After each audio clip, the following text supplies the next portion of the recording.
ഇതാരും ഇത് കുറേ നേരമായിട്ട് ബെല്ലടിക്കണേ.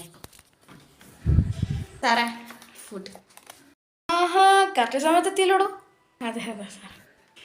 എന്തായാലും താങ്ക് യു. അയ്യോ അതൊന്നും വേണ്ട സാർ, ഇതൊക്കെ നമ്മുടെ ജോലിയല്ലേ. ആ ഓക്കെ ഓക്കെ ഓക്കെ. പിന്നെ പൈസ ഞാൻ പേ ചെയ്തായിരുന്നു കേട്ടോ. ആ ചേർക്കണ്ടായിരുന്നു. അപ്പോൾ ശരി എന്നാ. Okay sir. അല്ല താൻ വല്ലതും കഴിച്ചോ? ഇല്ല സാർ, കഴിക്കാൻ പോണേ ഉള്ളൂ. എന്നാത്താ ഇത് കഴിച്ചോ? അയ്യോ സാർ അത് വേണ്ട, സാറ് കഴിച്ചോ. അത് കുഴപ്പമില്ലടോ, താൻ കഴിച്ചോ, വാ കയറി.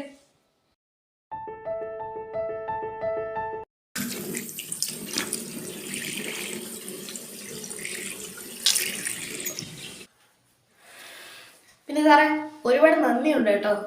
Okay okay. എടാ പിന്നെ താൻ എനിക്കൊരു പിക്ക് എടുത്തു തരും. എന്താ ഞാൻ എടുത്തു തരാം, സാറ് വാ. താങ്ക്സ് ഉണ്ട് കേട്ടോ. സാർ ശരിക്കും ഞാനാ സാറിനോട് താങ്ക് യു പറയണ്ടേ. വിശന്ന് എനിക്ക് സാർ ഫുഡും പൈസ തന്നില്ലേ, താങ്ക് യു സാർ. തനിക്ക് വിശന്നുകൊണ്ടല്ലേ, എനിക്ക് വിശക്കാത്തോണ്ടാ ഞാൻ തനിക്കാ ഫുഡ് തന്ന്. പിന്നെന്തിനാ സാർ ഇതൊക്കെ ഓർഡർ ചെയ്തേ? ആ താനൊരു കാര്യം ചെയ്യും, താൻ ഈ ഫുഡിൻ്റെ പൈസ എന്ന് പറഞ്ഞേ.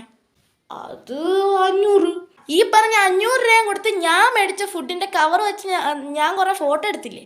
ആ ആ പിക്ക് ഞാൻ നേരെ എടുത്ത് യൂട്യൂബിലിടും. ഓക്കെ, എന്നിട്ടെങ്ങാനും അതിന് 1 മില്യൺ വ്യൂസ് കിട്ടിയാൽ അറ്റ്ലീസ്റ്റ് ഒരു 5000 രൂപയെങ്കിലും എനിക്ക് കിട്ടും. അപ്പം ഈ 500 രൂപ കൊടുത്ത് 5000 രൂപ മേടിക്കുന്നതാണോ അതോ ഈ 500 രൂപയുടെ ഫുഡ് ഞാൻ തിന്ന് 1 മണിക്കൂറത്തെ വിശപ്പടക്കുന്നതാണോ നല്ലത്? Sir you are very brilliant. Thank you. ആ പിന്നെ തൻ്റെ വിശപ്പും അറിയില്ലേ? അറി, നല്ലോണം മാറി. എന്നാ വിട്ടോ. 500 രൂപ കൊടുത്ത് ഞാൻ വാങ്ങിച്ച ഫുഡിൻ്റെ കവറിൽ ഈ പറഞ്ഞ 500